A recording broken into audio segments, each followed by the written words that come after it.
মই আজি প্ৰেমত পৰাৰ কথা আছিল তোমাৰ দুচকুত দুচকুত হৈ সপোন স্বীকাৰ কৰাৰ পৰিকল্পনা আছিল। তোমাৰ নীলা দুপাত্তাৰ তৰংগত বাঁহ সজাৰ কথা আছিল আজি।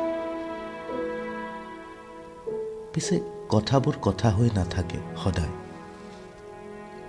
অপ্ৰকাশ্য কথাবোৰ মলঙে গোন্ধ ওলায়। ম্যাদুকলা দৰবৰ দৰে মলঙা কথাবোৰে দুৰ্ভাৱনা কঢ়িয়ায়।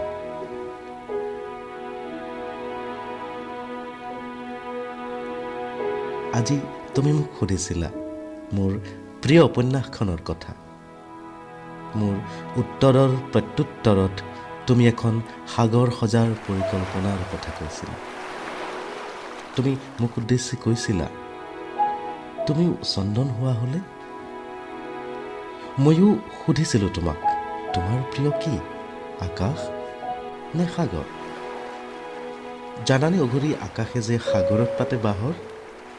আকাশ অধীন সাগৰত, নিজকে চাই সাগৰত আকাশে হাঁহে। নীলাখিনিত উন্মত্ত আকাশ, মই উদাসীন সাগৰ।